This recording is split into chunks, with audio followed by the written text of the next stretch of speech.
on this week's episode of The Chris and Andre Show.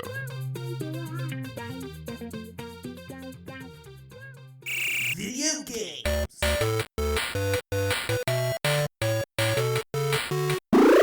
Joe, yeah, so you had a couple of video games that you asked me to add to the list. Neither of, well, okay, so the first one, I have no info, so I'm going to need some background on Call of Duty Vanguard. What is the latest and greatest? So, Call of Duty Vanguard is the little sleeper game that people forgot about. People know that Call of Duty comes out every year, but I feel like this year people really weren't expecting it. With all, no, it was dope. The videos right? were dope. So the Call of Duty Vanguard did like a surprise beta. They barely announced it, and it was hot garbage. Like, it was laggy, it was broken, it was everything. All the weapon damage ratios were all off. Spawn rates were horrible. It literally made me sick. Like, I did not like. I'm not a huge. I was okay. Backstory. Not to ego press myself so much, but I was getting right. But I was getting so. Come on, I'm a firefighter. I know how to dive on into it. But I was getting so good at Call of Duty. I was like, there's no challenge anymore. It's just the same arcade shooter every year. I'm out. So I took a 6-year break. Vanguard is the one that got me back into it. Not because it's better than any of the previous Call of Duties, because by God knows it isn't. It has made some concessions for arcade campiness that some diehard Call of Duty players hate. And in comparison to Modern Warfare 2 Remake, it is similar in arcade feel, but also more grounded in reality, like the newer iterations of it. So the weapons hit more realistic, they sound better, the audio design is better. They brought back gore. Thank God. Like, since World at War, I miss that. Like, I love seeing body parts fly all over the screen. And then they one-upped it. You can get shot in the head and your head explodes. And it was just, like, I love. Okay, take this from a guy who's literally accidentally stepped through the chest's cavity of an old lady during a structure fire. That's a story. I'll tell you about it one day. I've heard this story. Yeah. Seeing my character's head his head explode like a watermelon was just riveting. I was like, I'm in for this. Let's do it again. And so the beta sucked. The game came out. My father was like, you're going through separation right now. You want me to buy you a video game? I was like, yeah, man. You're right. Yeah, that sounds good, man. Yeah, Dad. Can you buy this one? It's $80. And he's like, okay. Shit, my dad didn't even call me. I had to call him and be like, yo, I moved back to Raleigh.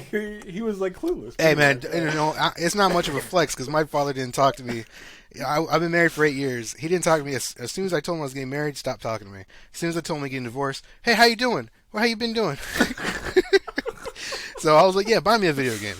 But Vanguard, back to video games, they have made some substantial improvements in playability, and it is more playable than the other. It brought an old soul like me back into the mix. So like it's in my top 3 right now, and but it has its problems. I have so much so that I actually made a little list. You guys got time for it? Oh, yeah, absolutely. So one. All Call of Duties, they have the care package. It's almost like a stereotypical thing. Get 3 kills, get care package, pray that it's something good. But none of the care packages have been this violent or unscripted. So when you throw it down, the direction. They don't tell you this, because all the Call of Duties don't do it like this.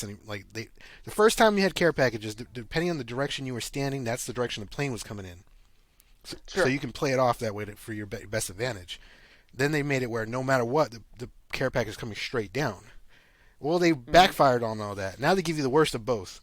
The care package is going to fall in the direction whatever you're standing, but it's going to keep going. It's going to bounce. So it has no weight. It has no weight to it. So it'll fall down and it'll just bounce over things until it falls off the map.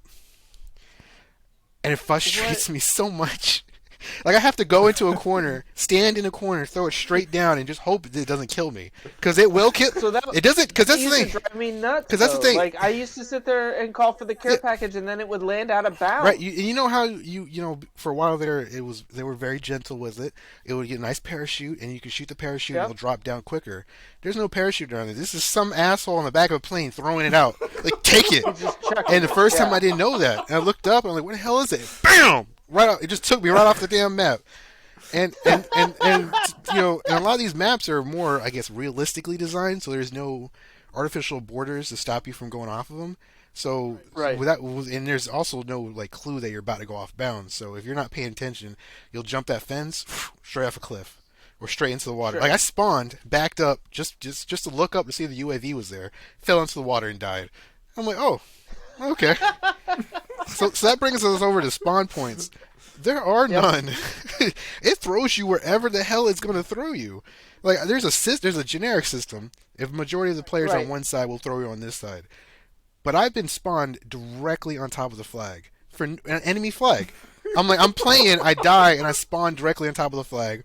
Or I play, I die, and I spawn directly in front of the guy who just killed me. And I know he's confused, just like I am. I don't even have my gun up, and I'm already dead. Why aren't you dead? I just killed you. Like, how are you back? Oh man! But the worst part of it is you'll spawn, and if you walk 2 feet away from your spawn, enemies spawn right behind you. So if a majority of your crew runs ahead of you, you might as well turn around because they're already behind you. I've gotten some wonder. Once I realized that was a thing, I just got the light machine gun and I just turn around every time I spawn. It backed up a couple feet, 3 or 4 guys spawn on top of each other like Easter eggs and just light them up. It was great. See, this sounds like one of those classic, like, we're going to fix this problem that we've had, and then make it ultimately worse, you've introduced a completely new problem. I mean, it's like every medication that you see a commercial for on TV, where it's like, cure your erectile dysfunction, but it'll probably kill you. Probably. Yeah. Speaking from a guy who's on might give you cancer. Speaking from a guy who's on 4 different medications right now, sir, that was still too close for home. I appreciate some warning before that. But Trigger warning. Right. Retroactive. But no, it's it's and then they brought back some World of War maps, which are greatly appreciated. The graphic updates, and then it's kind of they've been weathered a little bit more to look like somebody's been fighting them for a couple of months, which is nice. It kind of a legacy look to them. All of that can be thrown out the window. All that good intentions thrown out the window when a guy spawns in, and you see him spawn on the other side of the map. Like start of the match, boom, everyone spawns. Oh, everyone sees each other. Everyone shoots each other. Everyone's dead. And then next thing you know, everyone's spawning all over each other like some type of Whataburger sandwich. And I'm like, just keep things separate. Give me my battle lines. Let me figure out how to flank. Because if you don't give me structure in my game, everyone's gonna be camping a corner and working for kill streaks, no matter what game mode it is. To hear the rest, tune into this week's episode of The Chris and Andre Show.